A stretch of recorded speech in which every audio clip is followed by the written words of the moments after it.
take pride. But we do. We see you. We see you carry a career that helps support families and grow communities. We see you carry the title of friend and neighbor, parent and provider. We see you carry the sacrifice and the perseverance of a job well done. You are our symbols of strength, each with a determination to get the job done. Tough, hardworking men and women like you. What you carry inside is more valuable than any cargo, because it's what's inside that matters most. Shell Rotella, the engine oil that works as hard as you. KABC, Los Angeles, Orange County, a Cumulus station. KABC News live and local at 11. I'm Liz Warner. The Woolsey fire is still ablaze in L.A. and Ventura counties, but L.A. Fire expects to have containment on Sunday. 57,000 homes are still threatened. Northern California's Camp Fire has already claimed 48 lives now, and it is the deadliest fire in California history. In Malibu, residents are coming to each other's aid, even though some have already lost homes to the fire. Here's James Rojas. Justin Wixon says his house is destroyed, but he's going to keep passing out donations and helping out. Animal supplies, toiletries, and then some clothes as well as food and other stuff. So there are some things here. The infrastructure is all down right now, so I think at this point, if anything's better than nothing. He says many people who chose to not evacuate don't have basic essentials, so that's where he and other volunteers are stepping up. Wixon says donations are being dropped off at the Dive and Surf in Redondo Beach. James Rojas, NBC News Radio. As people return to Agora Hills, law enforcement is patrolling to make things safe. L.A. County Sheriff's Deputy Richard Baldy explains why they're there. There are definitely a lot of people here that are either want to see the devastation for their own reasons, or they're out for to take advantage of the situation and maybe come up on some property that's not theirs. Democratic congressional candidate Katie Porter jumped ahead of Representative Mimi Walters for the first time today when updated tallies from last week's election were released by Orange County election officials. The latest vote tally showed Porter leading Walters 50.1% to 49.9%, but Porter still ahead by just 261 votes. L.A. County nurses have had enough. Phil Hewlett reports their union has a message for the county. We're about to walk. Emergency room nurses and nurse practitioners in L.A. County are threatening to go on strike as early as Thanksgiving, saying the county isn't paying enough to attract and retain them, leaving emergency rooms and intensive care units understaffed. They say the county is violating labor laws by not complying with legally mandated nurse-to-patient ratios. The county says it won't comment on ongoing labor negotiations. The nurses' union plans to deliver a 10-day strike notice tomorrow. Phil Hewlett, NBC News Radio. KABC News Time is 11:02 with dependable traffic when you need it. We've got an accident in the Cajon Pass now, really backing things up on the northbound 15. Multi-car wreck at Cleghorn. You're backed up to Kenwood, so that's a pretty slow drive. We have these ongoing closures in Agora Hills and Calabasas, and also keep in mind we have a reopening. 101 Liberty Canyon off-ramps are reopened. Watch for a problem in East L.A., the 5 South at the 710, conked out Big Rig in the right lane. KABC has dependable traffic when you need it most. I'm Cindy Berkey, Talk Radio 790, KABC.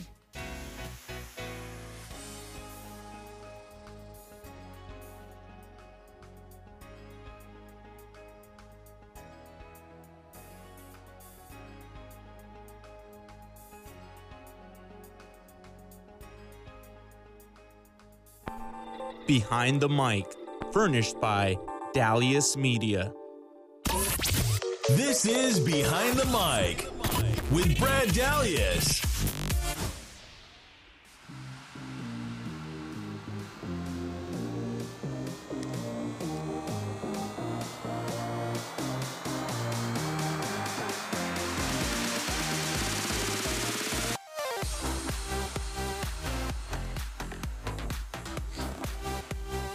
Welcome on inside. Behind the Mic is live on Talk Radio 790 KABC. Brad Dallas along with Keith Jackson coming to you on this Tuesday night, November the 13th, 2018.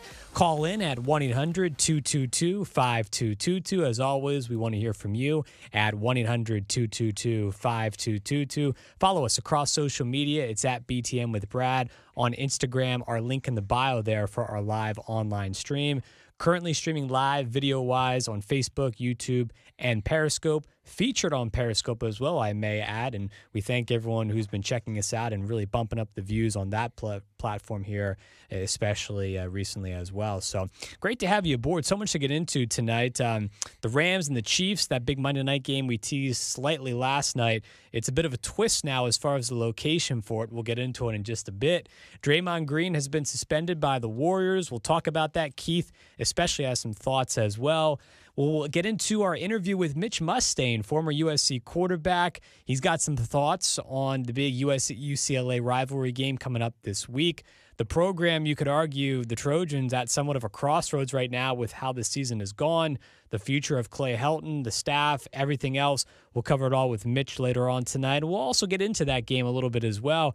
Obviously, there's a lot of pressure on USC, but is there also a lot of pressure on UCLA with Chip Kelly, or is there? You know what I mean? You can look at this from multiple perspectives. We can touch on that as well. College football playoff rankings also released today. Not much movement, but a fascinating matchup coming up this weekend that could have some implications on what could happen. We'll dive into that one as well. But at the top here, Rams and Chiefs, as reported earlier today by a couple different media outlets, is going to be moved from Stadium Azteca down there in Mexico City to the Coliseum in L.A., basically because of really poor playing surfaces. Whole bunch of soccer games recently, a whole bunch of concerts apparently, and you would have thought the NFL would maybe have seen it coming from a mile out or so, but apparently it was more like everything was good, and then all of a sudden it was time to look ahead to next Monday night, and they flipped the page and they're like, oh, hold on, wait a second. This is not looking good for us to go down here and actually play on this surface. So a little surprising, but I think the tough break here is for Kansas City because they thought they were going to play a true neutral site game. All of a sudden, they're on the road. Yeah, this is an embarrassment for the NFL in my book because this is something that should have been taken care of a long time ago. You should have known ahead of time who was going to be there, what their schedule was going to be like, what the field condition is going to be like. I mean, you don't want two professional teams that are the top tier teams in the NFL go down there and somebody tear something up on because of the field conditions, right? These guys are all prepared to go up there, just mentally, and now this is now a home advantage for the Rams, and I just think in a way it's really upsetting for a lot of Chief fans out there. I just, it's to me, it's done unprofessional. This should have been done. They should have still moved it to a neutral site somewhere because their mindset's on a whole neutral site they're going to play. You got to play in an even playing field.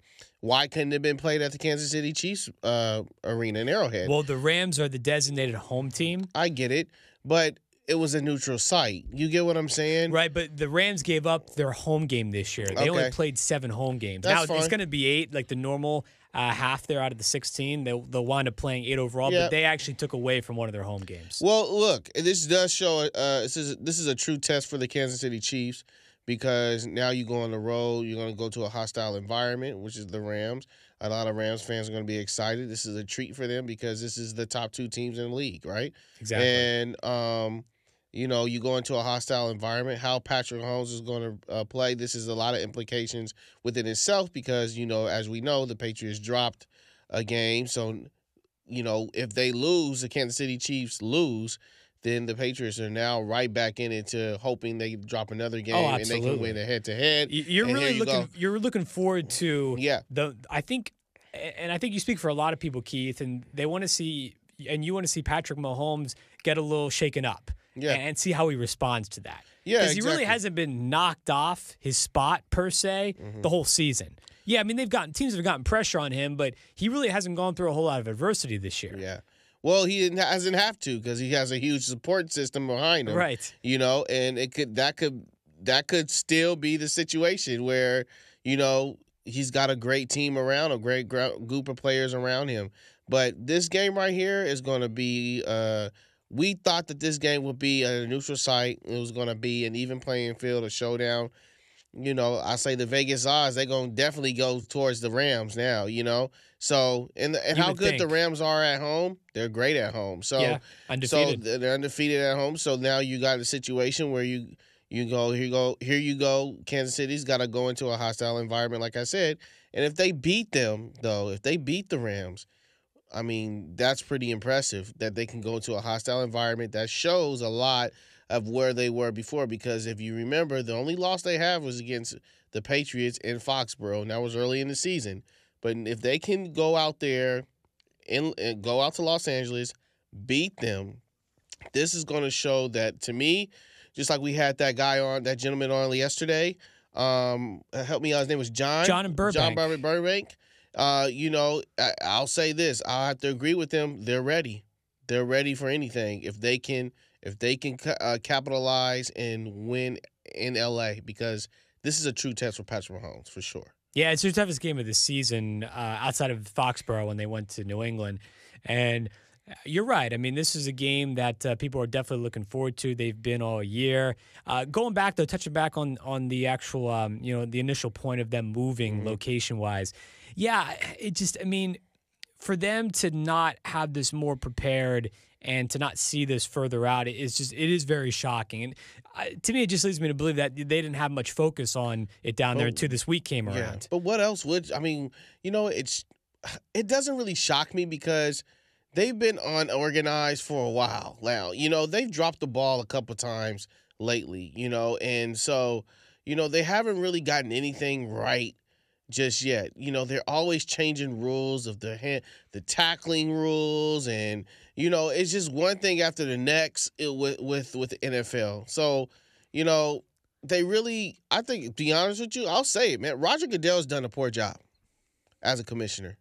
I feel he has. I feel he's done a poor job. This is something right here that, again, and it falls on him. It falls on him because even though he has a whole staff who schedule games and neutral sites, it falls directly on the guy who's the leader in charge. Oh, of the it definitely whole does. The buck stops with him. Yeah, and there has to be something done about that in terms of, look, you gotta get your staff, you gotta whip them into shape, you gotta do a better job finding locations where to play, knowing the schedules of what's going on at that location. You're protecting your athletes. Now, I'm glad that you were able to say, you know what, we're going to move it to a neutral site. We're not going to cancel the game all in one. Where would they move it to? I mean, not move it to a neutral site, but we're going to move it to a different neutral site. A different neutral site. Where would that be, though? You know what I mean? Like, their kind of options are limited at this point. Yeah, but what I'm saying is what they could have done, to me, honestly, they could have moved it to, there's another soccer field they could have moved. I mean, there's another place they could have moved to. That's a different country, but they could have moved it to somewhere like a different state where a team is playing away. Just an example, a team that's have a bye week, they could have moved it over there, to a team that had a bye week this week, played the game there, something like that. I would just think that it should be at a neutral site, not if you're going to say it's going to be at a neutral site, let it be at a neutral site. What if USC just happened to be playing at the Coliseum this week, or they wouldn't be. They play on Saturday compared to Sunday. But that field wouldn't be prepared for that. They've played many games where USC played the night before and then the Rams played the next day. That's happened many times. That's true, but I'm just saying though, you never know. There could have been something scheduled, or you don't know. If they would schedule something at the Coliseum or something like that, and it couldn't be played there. Just God forbid nothing didn't happen where they had something else scheduled there. The Coliseum is very busy all the time. There's a lot of stuff always going on at the Coliseum. The Rams just don't play there, or the USC, and that's it. And clearly, a lot of stuff goes on. Clearly, the staff and the crew inside the Coliseum is great. much more well prepared than they were in Mexico City. Yeah, of course. I think that's a big part of this here. And look, they've got the format down as far as the international series goes in London, Mexico City. Keep it in London, man. Yeah, don't expect them to go back to Mexico City next year. Clearly, based off of what we saw here. But I feel bad for those fans out in Mexico City, though, because there's a lot of NFL fans down there. We saw that over the last couple of years with games. And there's a lot of NFL fans, but I feel bad for those fans because those fans are anticipating this game to be there, and this is a huge game. and that it couldn't happen because of field conditions. And, they didn't think about it until now. How many days? Yeah, I mean, it come on, been man. more We're like 7 days but before the game. obviously it wasn't a top priority until, like I've said before, until they flipped the page to this coming week, and then they're like, oh, okay, yeah, obviously it's not going to be 100% ready for us to play. Yeah. So, but again, that's the big thing that you have to be more prepared, like you said. It's fascinating how you mentioned you don't think Goodell has done a good job during his 10-plus years tenure as the commissioner. We could probably do a whole entire show on what he's done right, what he's done not necessarily right as commissioner for the league. But I do think the international series has been a big plus. And this is obviously a little bit of, I think this is probably going to go down as like a blip on the radar. Like I said, don't expect them to go back to Mexico City next year. But overall, I think they just keep pushing London. I think they keep pushing London. There. Maybe actually outside of London, maybe more of Europe as well. I don't know if France is a possibility, maybe Germany. You know what I mean? I think if they can expand it to other European countries, I think that would be a good start or just a good continuation of what they're doing right now with the international series. 1-800-222-5222. More on this topic when we come back. We'll also dive into the Draymond Green stuff. Also, we'll get into our interview later on with Mitch Mustain behind the mic here on KBC Radio.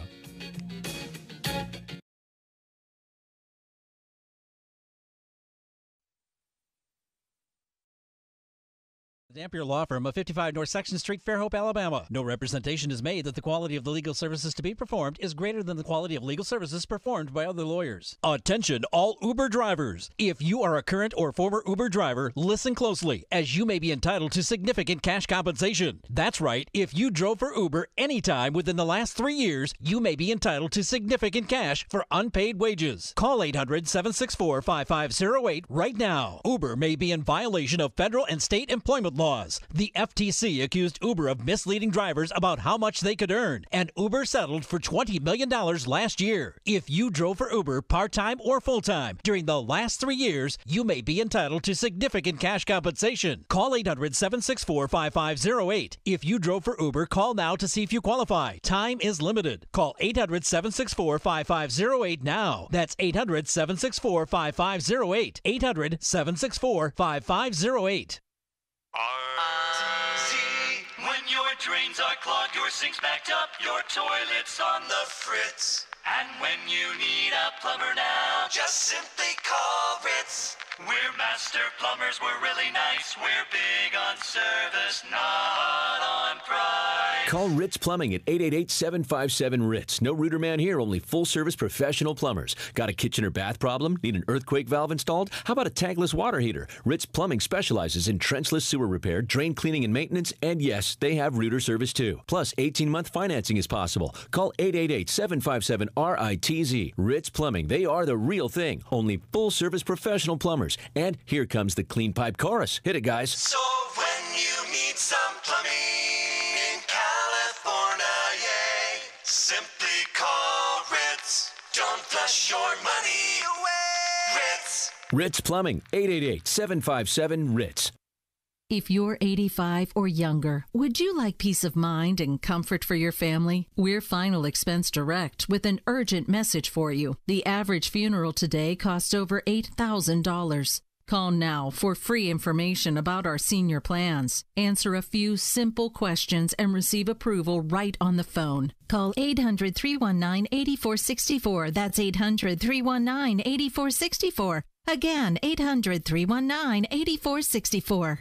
Geico presents eyewitness interviews with inanimate objects. This is Belinda Collins, live on the scene of a recent lightning storm. Here to describe the event, a TV tray. I was watching football and holding a plate of meatloaf when kabam! A bolt of lightning slams into the apartment, blowing out the TV and surround sound. Anything you could have done to help? Ma'am, I'm a foldable table, not an electrician. Your TV tray can't help you in a lightning storm, but the Geico Insurance Agency can help you get covered for personal property damage. Go to geico.com to see how affordable renter's insurance can be. You're listening to Behind the Mic with Brad Dalius.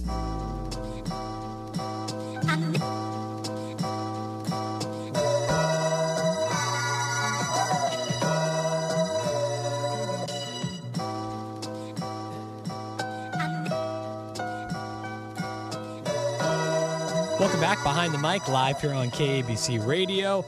talking Chiefs and Rams. That game, of course, coming up next Monday night. It was announced today that they're moving the location of the game from Mexico City to the Coliseum here in LA. What that means for both teams, obviously, it's a huge plus for the Rams, who originally, like we talked about before, gave up one of their home games in 2018 to have that neutral site game with Kansas City. Chiefs, on the other hand, now have a true road game going on the road. Like we mentioned before, two top teams right now in their respective conferences, and potentially a Super Bowl preview if things work out. But obviously, still a whole lot to be determined before that point in time. We also touched on before, talking about Roger Goodell and the job he's done so far and with the international series for the National Football League. And I've said many times, I'm definitely in favor of them continuing to push international games. I like it. They've drawn. The first game in London this year had over 82,000 fans in attendance. We're seeing that a lot. I think if they continue to expand it in Europe, I think it's only going to be better for the NFL overall. And I think they really want to get back to how they had NFL Europe back in the day. It ultimately kind of folded, and they're trying to bring that back. I think Goodell has been trying to bring that back since he's been commissioner. And to this point, it's worked well.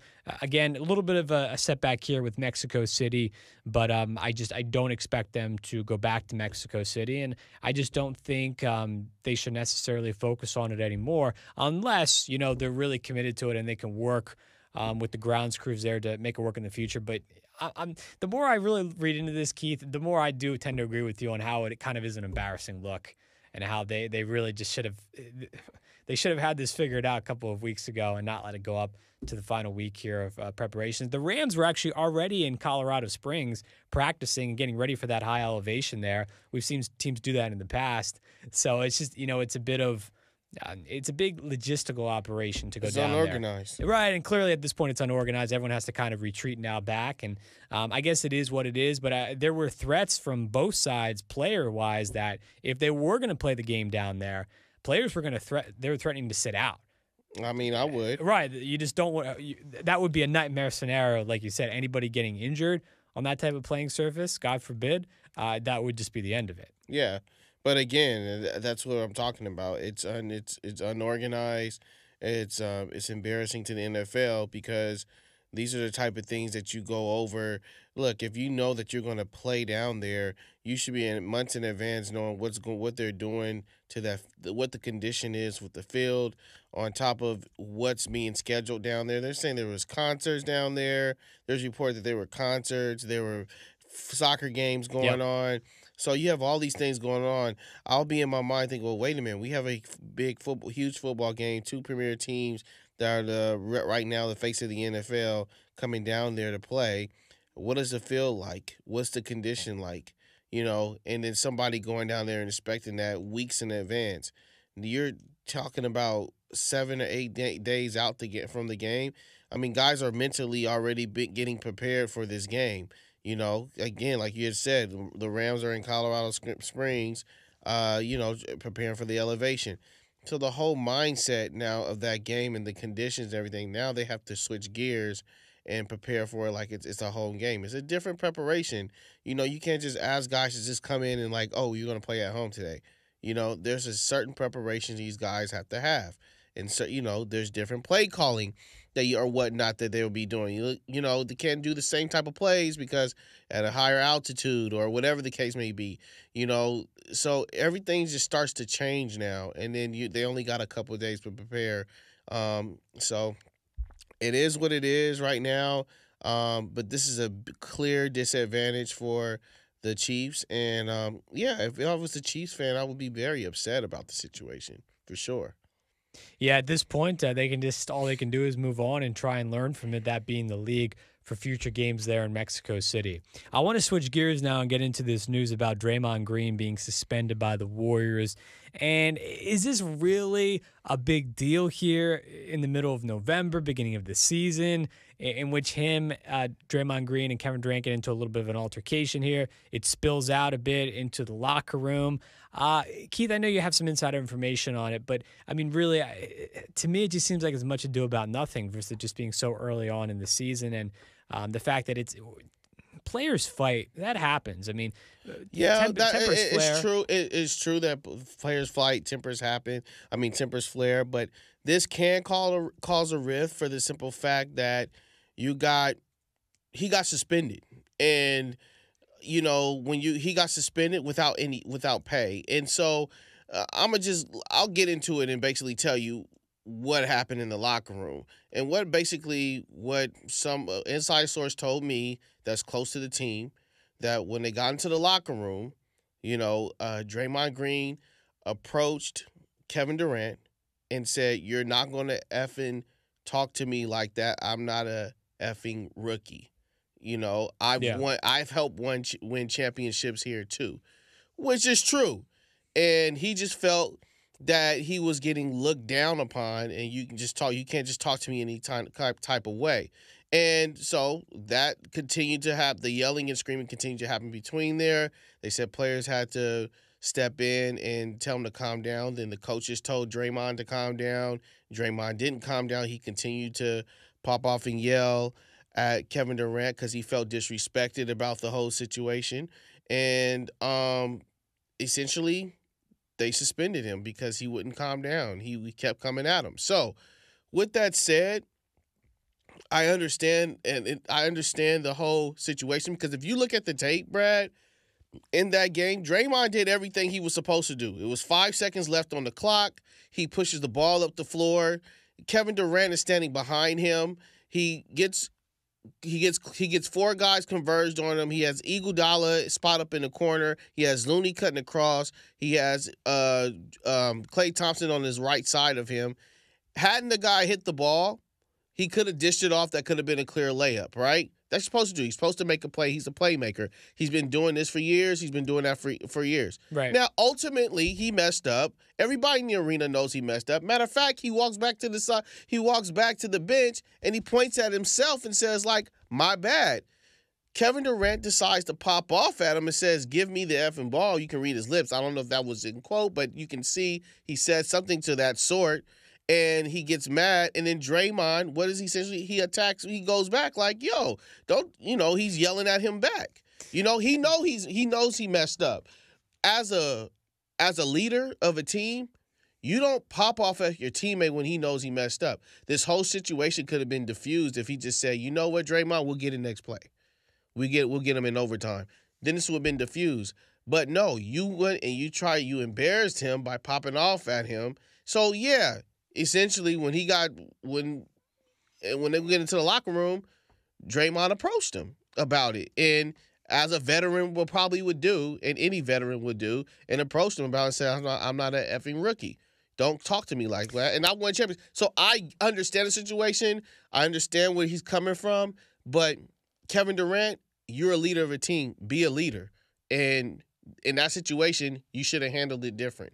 That's ultimately what it came down to, because if it was handled different, he wouldn't be suspended without pay. So yes, this can be a big deal, because there could be players in that locker room to say the same thing I'm saying. Kevin Durant, if you handled it a different way, we wouldn't been in this situation. Why has Draymond been suspended without pay and Kevin Durant's not suspended? He's the one that popped off at him. Well, plus Durant should know Draymond Green's track record here. Exactly. And how he easily can kind of be tipped over, sort of say, and gets a little excited sometimes. And you know what I mean? You said it right there. He's a very emotional guy. You should know your audience. Uh-huh. You should know your teammates. You know what I mean? It all kind of fits into the same category. A little disappointed in Kevin Durant. Yeah. A little disappointed. Definitely could have been handled differently. Now, I do think it's something that's not going to derail this team. I think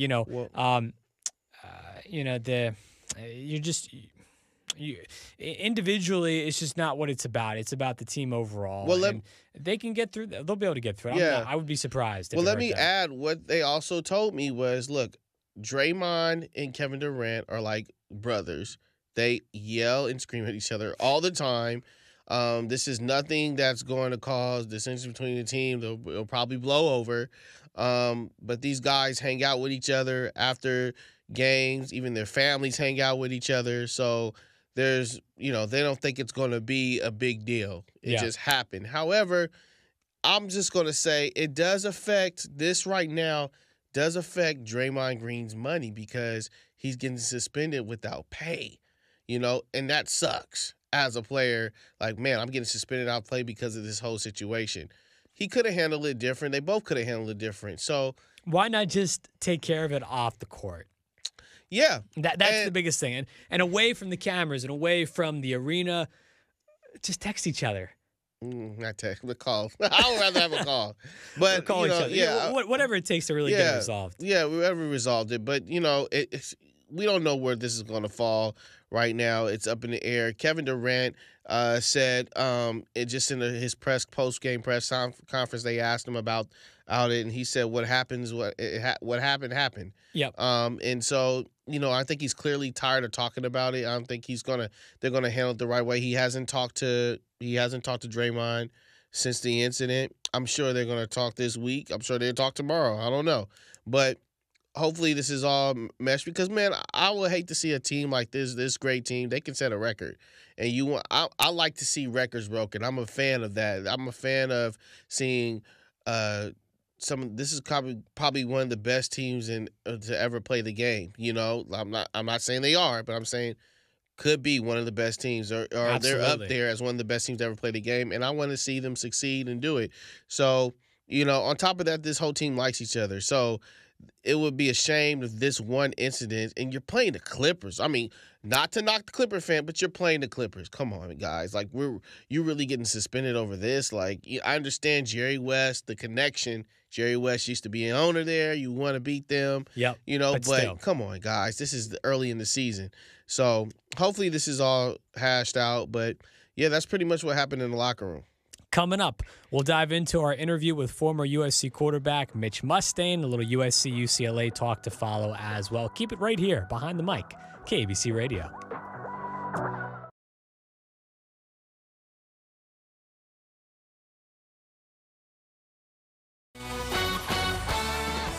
KABC News, live and local at 11:30. I'm Liz Warner. The Woolsey fire is still ablaze in L.A. and Ventura counties, but L.A. Fire expects to have containment on Sunday. 57,000 homes are still threatened. Northern California's Camp Fire has already claimed 48 lives and is now the deadliest fire in the state. As people return to their homes in Agora Hills, law enforcement is patrolling to make sure things are safe. L.A. County Sheriff's Deputy Richard Baldy explains why. There are definitely a lot of people here that are either want to see the devastation for their own reasons, or they're out to take advantage of the situation and maybe come up on some property that's not theirs. The owner of the Thousand Oaks Borderline Bar and Grill, where a lone shooter massacred 12 people last week, has told CNN that he's not sure when or if the bar will reopen. He's far more concerned with helping people return to their homes with their families and pets in light of the disastrous fires going on around them. KABC News Time is 11:31 with dependable traffic when you need it most.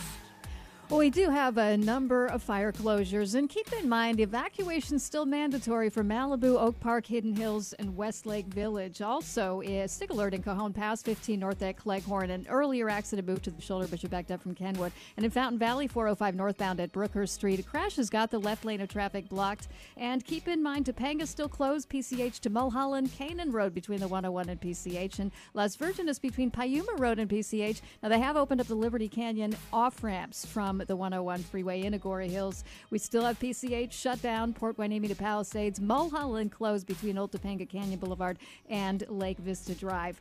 And also Highway 23 between Malibu and Westlake Village. That remains shut down between East Potrero Road and PCH. KABC has dependable traffic when you need it most. I'm Cindy Berkey, Talk Radio 790 KABC. Every once in a while, bam! Something happens and you need money fast. Well, LoanMe can loan you from $2,600 to $100,000, and the money can be in your bank account in hours. That's right. And since our loans are unsecured, we don't need your car title or any other collateral, just your signature, because we trust you, even if you have less than perfect credit. Sure, the money's a little expensive, but it's a lot cheaper than a payday loan, and you make just one fixed payment every month. And to keep interest expense down, use the money to get out of the jam you're in and then pay it back at any time with no penalties or fees. So take 5 minutes and call 844-3-LOAN-ME or log on to loanme.com for the money you need. That's 844-3-LOAN-ME or loanme.com. Not all applicants will qualify. Loan approval and terms subject to credit standards. See loanme.com for details. Loans made pursuant to California Department of Business Oversight Finance Lender License 603K061. That's 844-3-LOAN-ME or loanme.com. She seems happier. Her fur is so much shinier, silkier, softer. She has really mellowed a lot. Sheba is 105 lean pounds of shiny, smooth, happy dog for life. The shedding has stopped. The itching has stopped. Since 2001, we've helped more than 250,000 dogs get over their nutritional deficiency miseries. And saved our customers bazillions in vet bills. Everything we tried failed except the Dynovite. Come to Dynovite for help. DINOVITE.com. If you want the dog to be healthy, you got to feed it something healthy. The omega-3 fatty acids, flaxseed, zinc, alfalfa, the digestive enzymes that are cooked out of regular dog food. Dynovite is nutrition. Dynovite for life. Don't let your dog itch, scratch, stink, or shed like crazy. Come to Dynovite for help. 859-428-1000. 859-428-1000. DINOVITE.com. You're listening to Behind the Mic with Brad Delius.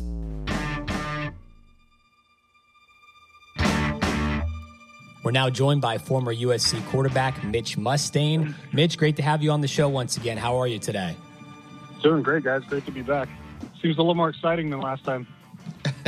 Yeah, well, it is UCLA week, battle for the victory bell, of course. So you have a lot of emotions flying right now with that usual rivalry. But also you have this kind of these secondary stories for both teams. And we'll start with USC because right now, based off of the performance last week against Cal, in which they got shut out in the second half, that being the Trojans, and Clay Helton and company were booed off the field once the game ended. Right now, how do you kind of sum up where this program is at, where this team is at going into the game this week? Well, I think beyond the obvious issue with the record, I mean, being 5-5, that's you're talking 1990s stuff right now, the territory. And I think the fans are a little disappointed. It's not like we've been blown out or absolutely killed in these games, but I think the fans obviously and rightfully expect a lot better. And we're to a point now where it's kind of wondering, like, what's the fix? What's the alternative here? So I think we touched on some of the points last time, when I was there. And, something's got to change on it. They've got to get more on offense. They've got to get better on defense, just all the way around. Let me ask you something, Mitch. I know Clayton Helton, you had mentioned earlier that he's a good guy, great guy, a great coach for a player coach for instance. And what is your take on him? Do you think that USC and Clay Helton should part ways at this time and they need to start off fresh? I don't. It's not just there's a lot of angles you could look at this for. I like Clay. I think he's unimpeachable as a man. Obviously, there's something that's got to change. I think they've got to get more aggressive. We talked about this last time. They've got to get more aggressive on offense. They've got to utilize the tools they have. No matter how great you are, you got to win. I think maybe this is a little premature, especially with the extension he just signed. I mean, you're talking, for practical reasons, the payout on that, you're talking three coaches and however many years now. There's a lot of issues with letting Clay Helton go, but I think it needs to be made pretty clear that a lot of stuff has to change, that they've got to perform better, and he knows that. The question is he able to do that? Is there something that he can change that would make a difference? I really can't answer that part. Mm-hmm. Couldn't you make the case, though, in order for that change that you're calling for Mitch to actually happen and to transcend throughout the team, locker room, onto the playing surface, ultimately, a coaching change probably needs to be made at this point in time, considering that if you watch this team, not even maybe religiously, but just in and out over the course of this season, you can tell, obviously, they're going in a different direction than you would want to see your football team going in as you come into the middle of November here. Really, don't you think the ultimate decision would be to kind of look a different way with him? Because, obviously they've had a whole bunch of injuries, but everyone has injuries in which they deal with, whether it be at the college or pro level. But really, it's the penalties and it's the different – I think it's really the philosophy change that needs to be mixed up here. Don't you think? Yeah, I agree, and that's it's pretty rare to see. What I'm talking about before was kind of the NFL style, which is like you got the underlings and you keep the head coach in place, and arguably it works. Sometimes it does, sometimes it doesn't. I do agree there has to be a change, but you should be getting stronger in November as we come through this. As you get to UCLA and Notre Dame, your team should really be, everything should be ironed out. You should be at your strongest at this point. And as you said, they've kind of gone the other way with it. I mean, they've gotten weaker. The fire that was there before is gone. They rode 2 good seasons into this thing, and so there were some pretty high expectations. And the question is, can it change? How do you achieve the philosophical change? How do you achieve the practical changes? I don't really know, but something definitely at the core has to begin turning. And Mitch, and what about this upcoming game? They're playing against UCLA, a team that's been struggling as well. But first, before I even get into that, can you tell us what is it like to play a team of this magnitude, a UCLA-SC rivalry? What's the history behind it? What does it mean to the players for both of these teams? Because look, most of these guys played against each other. Most of them are local kids from Los Angeles, and they go to both sides, so they're both familiar with each other. So this game in general, what does it mean for just the players in general from your experience? Well, this is the game. I mean, this team is everything, and not to be cliche about it, but it really is. Like, you can sense it when you get on the field when the clock starts. I mean, this isn't just another rivalry. This isn't another team in the Pac-12 or whatever it may be. This is it. And so for those 60 minutes, I mean, when you're on the field there, it's a whole new game. And you can tell, I mean, the guys know each other. We're very familiar with each other. They said a lot of these guys grew up together, played together up until the minute they hit their respective campuses. So it's a scrap, man. And it doesn't matter what really happens outside, what's happened up to the end of November. When you get there, it's for bragging rights, at least for the next year. I mean, both teams could be 0-9 or 0-10 coming into this, and it would just be the same game no matter what. So that part of it's nice. And I think this really sets the tone in a lot of ways for the recruiting. I mean, it's if you can win this game, you can still maintain the base, even if you struggle through the rest of the year. And I think that part's important. So this is one they've got to win. This is one that they need to finish the season on a good note. Beating UCLA is the start to that. Obviously, Notre Dame, you can look ahead to, but this is it. This is for the city. Former USC quarterback Mitch Mustain joining us here on Behind the Mic. What do you make of the progress so far this season of young JT Daniels? Are you liking what you're seeing with him so far? Where do you stand on his progress? Yeah, I like JT. I like what he's done. I would like to see. I mean, obviously, we kind of have. I think Darnold kind of set the bar pretty high in terms of expectations and what can be done. JT's played, he's played well. Again, you have to wonder if we could get more aggressive, how that would help him, and really allow him to grow a little bit more. I think a lot of people had the expectation, I certainly did, that would be the case coming into this season, that we would be aggressive, that you would see more of what we had, and I referenced this, 08 with Mark and his first season, where, Sark really just threw it wide open and allowed him to utilize his abilities. And I think the best thing to do, and we talked a little bit about this before, let your quarterback stretch it out and then reel it back in from the point that he's not able to take care of that, right? So there are going to be strengths and weaknesses. The only way you find that is by letting them go and figuring out, okay, these are the problems we're having. Let's kind of pull those back a little bit, but let's expand on the areas where they're good. And then in the off season, you can develop those other parts. And I think, a lot of coaches make the mistake of starting off on the other side. They start off small and they work their way up to it. And I think that's the wrong approach to it. So JT's done well. I think he's played well within the system that he's been allowed to. I think he's got a lot more in the tank. Mitch, what is the key in your eyes for USC to beat UCLA this week? What are the keys that's going to, in order for them to really get over the hump and win this game this upcoming Saturday? Well, I mean, not having, admittedly not briefed too much on UCLA up to this point. Again, it comes down to the basics on it. And that's the same, again, we see this, at least when I was playing every year, the history up to that season, the season up to this point really doesn't matter for either team. There's a lot of things that can happen. So you just got to go back to the basics, execute a good game plan, control the ball, make the plays, and you can take care of that. I dare say USC has a superior talent, And if they can play it right, allow that to shine, then they'll win the game. So, it's pretty basic, and that's the game in general, right? If you can do the basics and execute, no matter who you're playing, give yourself a chance. Does home field advantage matter so much in this rivalry because of the close proximity of both schools, whether it be at the Rose Bowl like it is going to be this year or at the Coliseum? Both fan bases seem to travel well. Does that make a difference to players? I don't think it does. I mean, we enjoyed going to the Rose Bowl. I would imagine UCLA enjoyed coming to the Coliseum. It's your own town. We spend enough time there. You're exposed to it. I don't think it matters either way. Like you said, the fans travel. I mean, you'll get just about roughly the same turnout. It's hard to distinguish the two. If you never looked up into the stands, it'd be hard to tell where you were exactly. So I don't think that matters a whole lot. Both teams have played well in the other team's venue at the home field. So I don't see a great advantage to that. Does this UCLA SC game right here, we know just typically with coaches that's happened in the past, some of them in the past, that if they don't get past this game, usually you're on the hot seat. Could we say that, is that fair to say with Clay Helton that if this game he loses could be his possibly last game coaching for USC?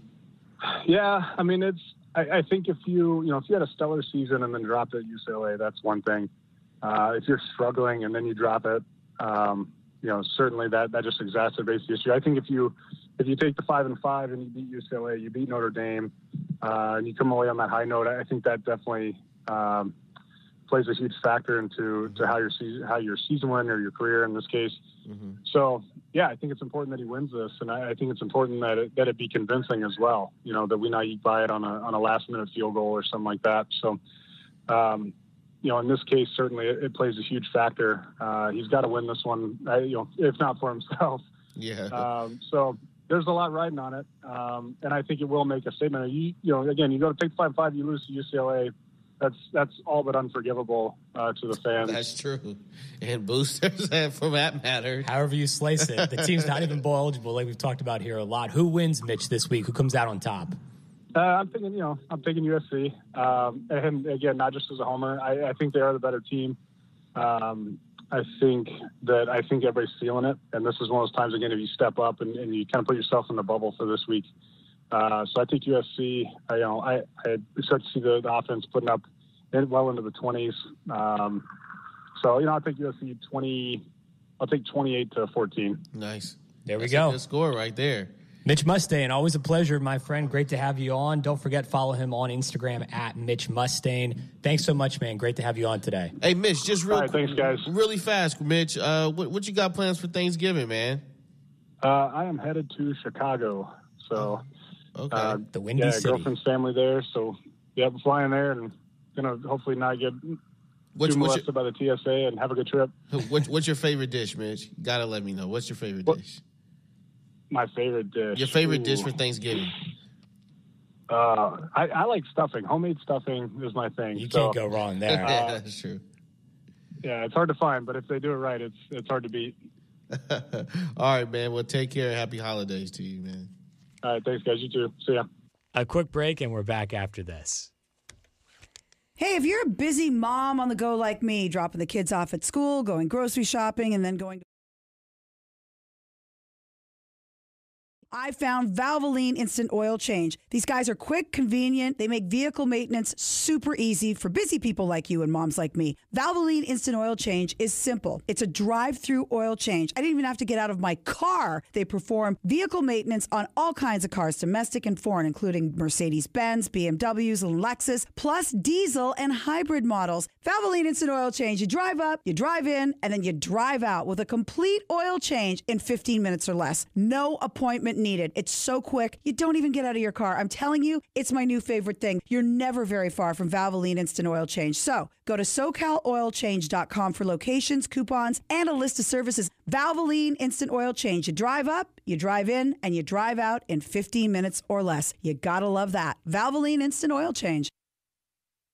The wait is finally over. Dell's biggest Black Friday ever is on. Save up to 50% on Black Friday deals, plus get free shipping on everything. With massive deals on Dell computers with 8th Gen Intel Core processors, the hottest gaming gear, and savings on top brand electronics like Samsung TVs, it's the one sale of the year you don't want to miss. Just call 800-BUY-DELL or visit Dell.com/Black Friday. Quantities are limited. Call 800-BUY-DELL for more Black Friday deals. Results may vary, not a solicitation for legal services. If you owe the IRS back taxes, payroll taxes, or have not filed your returns, the IRS will get you. They can take your property, take you to court, even put you in jail. With one call to Wall, you'll never need to talk to the IRS again. Our average client settles for about 10% of what is owed. We offer free face-to-face consultations in your local area. Call 800-727-0433. That's 800-727-0433. Behind the Mic, furnished by Dalius Media. You're listening to Behind the Mic with Brad Dalius.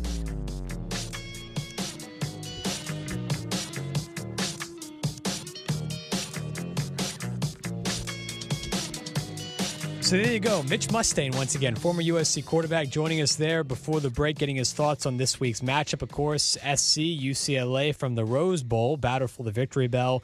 We'll talk more about UCLA tomorrow night when we have Joe Pachowski on, managing editor, of course, at BruinsNation.com. But as far as who's got more pressure on him in this game, at one point this season, I would probably be inclined to say UCLA, with how bad they got off to such a poor start with Chip Kelly. It's obviously been a rough season for them. They've only won 2 games. They're not going to a bowl game. We know that for sure. USC still with a shot to become bowl eligible. But make no mistake about it, there's more pressure on USC this week. Look, if USC loses this game, they're not going to a bowl game. And that's pretty hard to believe if that's what that's what they're really facing right now, is the prospect if they lose this game, they're probably not going to a bowl game because the chances of them beating Notre Dame are very slim at this point, slim to none. Well, I'm going to say if they lose this game, Clay Helton's out. That's the talk. That's what we're hearing. That's the talk. That's what we're hearing. And there's been talk that he was going to probably be out before the week was ended, So, it's just, to me, this is more pressure on him than anything. I don't think it was pressure on Chip Kelly. I never thought it was more pressure on Chip Kelly for the simple fact that this is Chip Kelly's first season there, first year at UCLA. He hasn't even got all his recruits in. You have Clay Helton's been there for 3 years now, and he has a good core of guys there. These are all his guys he recruited, he's made the calls at the end of the day. So, look, he's had a okay season the last 2 years. He actually won the Pac-12, and so they've had a great season. But, it's not what you do in the past, it's what you do now when you're playing at USC. It's what are you doing now? And, the loss to Cal was really that really hurt. And the fact that they got shut out in the second half really added insult to injury there. And Mitch made a good point that, they're 5-5, and if he loses this game right here, that put him at 5-6. And then you go Notre Dame, which I think is really a long shot for them. They're going to beat Notre Dame. That's a long shot. No one, not including the USC fan out there who's going to go for them. Even the most diehard Trojan fan. They're not beating them. But for UCLA, this is a tough game because for many it matters. Like I said earlier, and even in the interview that we talked about, that these guys know each other. They played each other before. They've been playing with each other all their lives. And you just never know. These type of games, these rivalry games, they go all the way down to the end. And he made another great point was that not only does he have to win, but he has to win convincingly. You have to win convincingly, and because you have to show this athletic director and many other people, the board, whoever is deciding your job, is, look, we still took care of business and we beat them, because that's really what it's about. Yes. You got to beat UCLA. So you do, and I think we could talk about more of this tomorrow night with Joe when he comes on the show. But the one area I expect UCLA to exploit on USC is their USC's rush defense. Oh, yeah. UCLA's had a good job running the ball this year, and we know that's Chip Kelly's bread and butter. They might be able to run the ball all over them potentially on Saturday. So that's one of the areas that the thing is that you know what the weaknesses are to this football team, and they've done nothing to really close up those gaps whatsoever. No. And we talked about this also before, I think a little bit with Mitch, if not on the air, off the air at different points, that it was a lot more of a free-spirited team as far as being a lot more loose when Mitch was there under previous coaching staffs, whether it be Pete Carroll, Steve Sarkisian when he was the offensive coordinator at a time there. It was just different. It was a lot more loose. You just get a sense that this team is really tight, very tight. And a fresh start at this point just seems like it's just way overdue. Well, football was played different. Even if they do win, even if they do win this game, Keith, this week, USC, and they somehow, they finish 6-6, go to a bowl game, I still think they should be going in a different direction. Let me ask you this: do you think he's out? If they lose this week, do you think he's out in general? Even if they let's say they win by field goal. And they lose to Notre Dame, do you think Clayton Helton's out? Yeah, I do. I think they want to go in a different direction. They can, if anything, they'll make the case that he was decimated by injuries this year, which is true. But for them to be 5-5, 6-6, no one thought then that there would be a borderline bowl game. I mean, that's the biggest disappointment. And it doesn't matter. That's the thing, like, with the dominance of Alabama and a whole bunch of other schools in the SEC, some teams in the Big Ten, with this continuous reloading we see schools do these days, not so much rebuilding, where teams can lose a whole graduating class to come back the following season, only lose a game or two, and be in the conversation for maybe a top 10 team. That's really what's expected of top-tier schools. And for a USC to go through a year like this is really just not acceptable. Yeah, and I want to say he's losing, Brad. And I'll say this: he's losing supporters. He's losing supporters who support the organization, who donates to the school, who donates to the program. He's losing those supporters because what you have to do is you have to win, and that's the thing about being at USC. I think that's the thing about coaching. You got to win, and USC has been known as a team that has been everyone who goes there, you automatically get into the NFL. You get a draft. You automatically get into camp, And so that's not the case right now. They're just not a very good team.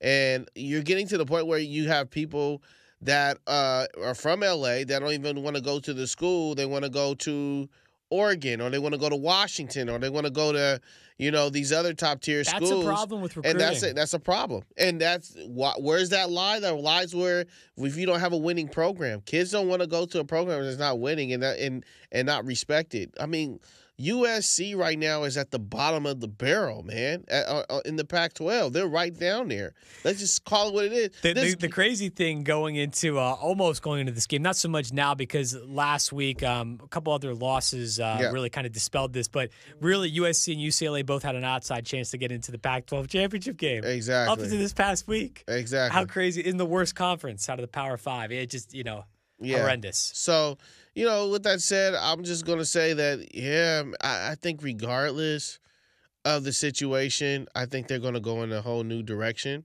And that's what I'm hearing. And I'm sure that's what's going to happen. They're losing players.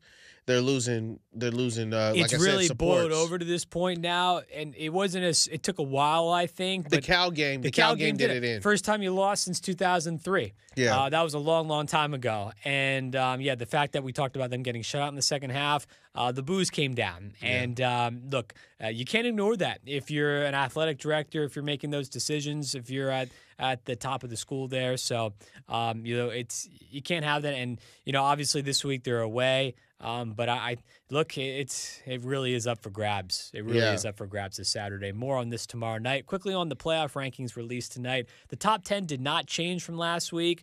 One thing that's notable, though, is Central Florida being ranked 11th. Finally playing a ranked team this week, that being Cincinnati. They're advertising it's going to be a big Saturday night game on ESPN, ABC, and such. it's an opportunity really for UCF to break into the top 10 if they win that game. And I did see today the one scenario in which complete chaos could ensue and maybe bring UCF into a possible at least consideration for the playoffs is if Alabama were to somehow lose to Georgia in the SEC championship game. That would bring all kind of crazy chaos. Yeah, right. I mean, you know, it's just unfair, man. I really feel for them because this is a mid-major team, and I've said this many times. Mid-major schools don't get the opportunity to play when they play big schools like the Alabamas of the world, the Clemson, especially if they're a school that's up in the ranking, but they're not quite top 5, top 10, or whatever. Those schools like Clemson's and the Notre Dames and Alabamas are not going to play them because they said, what's the incentive for us? If you guys beat us, it's a win-win situation. You know, you guys get catapulted up, we get dropped down tremendously and never get back up. And so, you know, that's the thing. I really feel for the University of Central Florida, but hopefully they switch it up and change this playoff thing because so those guys can get in. They deserve it. Great show tonight. We're back at it tomorrow. Same place, same time. Until then, for Keith, I'm Brad. Keep living the dream. We'll talk to you tomorrow.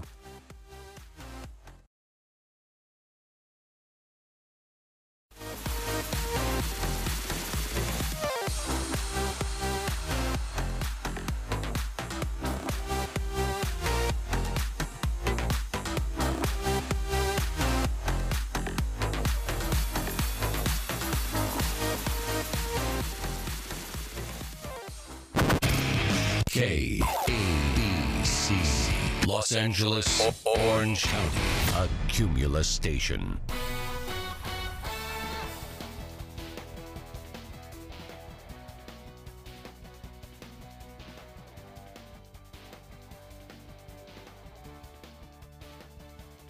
Kenyon has the latest. Incumbent Democratic Senator Bill Nelson and his challenger, Florida Republican Governor Rick Scott, are at odds over the recount. He's been using his power as governor to try to undermine the voting process. Senator Nelson talking about Rick Scott, who wants to halt the legally required recount. He's thrown around words like voter fraud with no proof. That's why Senator Nelson says Rick Scott should have nothing to do